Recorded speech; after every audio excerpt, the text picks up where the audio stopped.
रोज की तरह times of India उठाया एक headline, loads of research says marathon में, चाहे वहीं हाथ में ही रहेगी क्योंकि कोई इंस्टाग्राम की पोस्ट या कोई शॉर्ट नहीं था यूट्यूब का, ये एक आर्टिकल था अर्श रुद्र का लिखा हुआ। अर्श रुद्र एक जर्नलिस्ट हैं जो काफी गहराई से इन टॉपिक्स को कवर करते हैं और उन्होंने इस आर्टिकल में इकोनॉमिस्ट, सोशोलॉजिस्ट और साइकोलॉजिस्ट, रियल रिसर्च को एक जगह लाकर रखा है। मैं उनका शुक्रिया भी अदा करना चाहता हूं क्योंकि इस एक आर्टिकल ने मुझे सुबह भर सोचने पर मजबूर कर दिया और जो मैंने सोचा वो आज आपके साथ शेयर कर रहा हूं। मैं यहां जज नहीं करने आया, शादी करो मत करो ये आपका फैसला, मैं सिर्फ वो शेयर कर रहा हूं जो मैंने पढ़ा और महसूस किया। पहला पॉइंट, इस आर्टिकल में गैरी बेकर का काम साइट किया गया। गैरी बेकर एक अमेरिकन अर्थशास्त्री थे। 1992 में उन्हें नोबेल प्राइज भी मिला अर्थशास्त्र का। उनका कहना था कि शादी सिर्फ एक इमोशनल बॉन्ड नहीं है, ये एक हाउस होल्ड एंटरप्राइज है, यानी दो लोग अपना टाइम, अपनी एनर्जी, अपने रिसोर्सेज एक शेयर्ड सिस्टम में डाल रहे होते हैं और जब शादी को सिर्फ एक इमोशनल फीलिंग की तरह देखते हैं तब ये सिस्टम ओवरवेल्म होने लगता है। जॉइंट अकाउंट, एक घर, एक किचन, एक छत, एक ही टीवी, एक ही रिमोट, और ये रिमोट वो ही प्रॉब्लम बन जाता है। लेकिन सीरियसली, पहले आप सिर्फ अपने लिए डिसाइड करते थे कि क्या खाना है, कब सोना है, कहां जाना है, क्या पहनना है। अब हर चीज, जो ये छोटी सी चीज लगती है पर इसके दो पर्सपेक्टिव होते हैं, ये गलत नहीं है, लेकिन अगर पहले से सोचा ना हो ना तो बहुत ज्यादा एग्जॉस्टिंग हो जाता है। मैंने एक बार किसी से कहते सुना कि हमारा प्यार तो बहुत था हमें, हमने सोचा ही नहीं था कि शादी में इतनी सारी फॉर्म्स हो जाएंगी, है ना। फीलिंग्स वही है, स्ट्रक्चर के नीचे दबी हुई। दूसरा पॉइंट, रिसर्चर्स ने इसका नाम दिया ब्लैंकेट इन इक्वालिटी। इंटरेस्टिंग ना। तो पहली बार मुझे सुनकर लगा कि कोई इकोनॉमिक टर्म होगी, पर नहीं, ये वो मोमेंट है जब रात को 2 बजे एक पार्टनर को गर्मी लग रही है, एक पार्टनर को सर्दी लग रही है, एक दूसरे की रजाई अपनी तरफ खींच रहे हैं इतनी धीरे से कि दूसरे को पता ना लगे, पर दूसरे को पता है कि मेरी रजाई मेरा पार्टनर खींच रहा है। अब नींद तो चली गई, सुबह दोनों उठे तो दोनों ही थके हुए और दोनों को बिल्कुल भी समझ में नहीं आ रहा कि हुआ क्या भाई। तो इस एरिया में वेंडी ट्रॉक्सेल ने काफी रिसर्च की। वेंडी ट्रॉक्सेल स्लीप रिसर्चर हैं रैंड कॉर्पोरेशन में और उन्होंने स्पेसिफिकली कपल्स की नींद पर रिसर्च किया। उनका कहना है कि रिलेशनशिप की क्वालिटी और नींद की क्वालिटी एक दूसरे को अफेक्ट करती है। ये एक दिशा में नहीं बल्कि दोनों दिशाओं में होता है। रिश्ता ठीक, नींद भी ठीक, रिश्ता ठीक नहीं तो नींद भी खराब। ये पूरी एक साइकिल है। माइंडफुलनेस यहां ये कहती है कि अपने डिस्कंफर्ट को नोटिस करिए, छोटा मत समझिए उसे। मतलब ऐसे ऐसे लीजिए, मुझे थोड़ी गर्मी लग रही है भाई, ये एक ऑब्जर्वेशन है, एक्यूजेशन है। तो इस दोनों में फर्क है। अब तीसरा पॉइंट, ये हुआ था, रिसर्च की थी US national survey of families and house hold. तो ये एक बहुत बड़ी रिसर्च थी, एक बड़ा सर्वे था, हजारों कपल्स को ऑब्जर्व किया गया कई सालों तक और उन्होंने पाया शादी में 3 चीजें सबसे ज्यादा टेंशन लाती हैं, बच्चे, घर का काम और सेक्स। हाँ, उन्होंने ये लिखा है और मैं सिर्फ पढ़ रहा हूं। घर में बच्चा आता है तो रेस्पॉन्सिबिलिटीज भी डिवाइड हो जाती हैं, लेकिन ये डिवीजन कभी कभी इक्वल नहीं होता। और इंटरेस्टिंग बात ये है कि दोनों को ही लगता है कि मैं ज्यादा कर रहा हूं, दोनों थकते भी हैं, दोनों ये फील करते हैं कि उन्हें कोई क्रेडिट ही नहीं दे रहा, दोनों सही भी हैं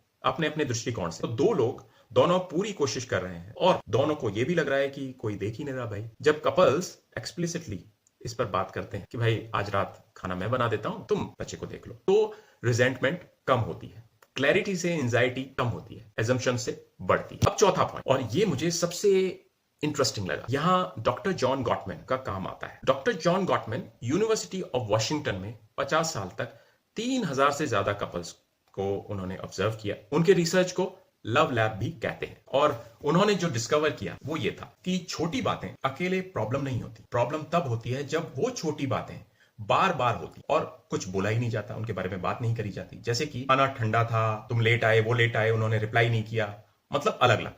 ये सब छोटी छोटी चीजें हैं, लेकिन एक दिन खाना ठंडा रहता है और रिएक्शन इतना बड़ा हो जाता है, दूसरा सोचने लगता है ये सिर्फ खाने की बात कर रहा है। सही सोचा, क्योंकि उसे तो यही लग रहा है। वो खाना 6 महीने के अनहर्ड फीलिंग्स का एक सिंबल बन गया। गॉटमैन साहब ने इसको कहा इमोशनल फ्लडिंग। जब हम इतना ओवरवेल्म हो जाते हैं कि सोचना बंद हो जाता है तो सिर्फ रिएक्शन आता है। तो जब कोई छोटी बात अननेसेसरली बड़ी लगे तो रुको, अपने आप से पूछो कि भाई ये इस चीज के बारे में या किसी और चीज के बारे में है। ये सवाल खुद से पूछना यानी माइंडफुलनेस का एक सिंबल है ये, जब हम सवाल करेंगे। और इसके लिए कोई ऐप नहीं चाहिए, कोई टेक्निक नहीं चाहिए, सिर्फ ऑनेस्ट पॉज। तो आर्टिकल का 5वां और आखिरी पॉइंट है ओहायो स्टेट यूनिवर्सिटी की एक स्टडी। विल्सन और उनकी टीम ने 2017 में कपल्स पर की गई स्टडी के आधार पर बहुत इंटरेस्टिंग ऑब्जर्वेशंस दिए। जब कपल्स की नींद पूरी नहीं होती तो वो उनकी बॉडी में इन्फ्लेमेशन के मार्कर्स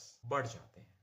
यानी थका हुआ शरीर फिजिकली भी रिएक्ट करता है तो रिश्तों के टेंशन से। नींद पूरी ना हो तो इरिटेबिलिटी बढ़ती है, एम्पैथी कम होती है, छोटी छोटी बातें बड़ी लगने लगती हैं। ये वही साइकिल है। लेकिन एक और लेयर है यहां पे। रिसर्चर्स ने यह देखा कि पार्टनर की एंजाइटी बिना बोले, बिना कुछ किए दूसरे तक पहुंचती है। हम एक दूसरे को इतना अफेक्ट करते हैं कि नींद भी शेयर होती है। तो अपना ख्याल रखना सेल्फिशनेस नहीं है, ये रिलेशनशिप का भी ख्याल रखना। तो अंत में ये सब पढ़ के, अश रुद्र जी के आर्टिकल से शुरू होकर बेकर साहब की इकोनॉमिक्स तक, गॉटमैन साहब के लव लैब तक, वेंडी स्ट्रॉक्सेल की नींद की रिसर्च तक, मैं एक जगह आकर रुका कि ये कोई एंटी शादी मैनिफेस्टो नहीं है। ये सिंपली एक ऑब्जर्वेशन है कि हम शादी को एक फीलिंग की तरह ट्रीट करते हैं, जबकि वो एक लिविंग स्ट्रक्चर भी है। दो अलग लोग, अलग अलग टेम्परेचर, अलग अलग नींद की साइकिल, अलग अलग एक्सपेक्टेशंस जो कभी क्लियरली बोली ही नहीं गई, और फिर हम सरप्राइज्ड होते हैं कि मुश्किल क्यों हो रही है। मुश्किल इसलिए नहीं हो रही कि कुछ गलत है, मुश्किल इसलिए हो रही है कि दो अलग अलग इंसान एक छत के नीचे एक दूसरे को समझने की कोशिश कर रहे हैं। ये नेचुरली कॉम्प्लेक्स है। कॉम्प्लेक्सिटी को रिजेंटमेंट से नहीं, क्यूरियोसिटी से देखना शायद वही सबसे बड़ा रिलेशनशिप स्किल है। मैं विशाल आनंद, मैं कुछ नहीं जानता, बस अर्श रुद्र जी का एक आर्टिकल पढ़ा, सुबह की चाय के साथ थोड़ा सोचा और आपके साथ शेयर कर दिया। उनका शुक्रिया कि उन्होंने ये रिसर्च इतनी साफ भाषा में हमारे सामने रखी। अगर कुछ काम आया तो अपने पार्टनर को भी ये जरूर दिखाइएगा, और अगर आप शादी करने वाले हैं तो अपने होने वाले पार्टनर के साथ भी शेयर करिएगा। मिलते हैं किसी और वीडियो में। Present pause thrive.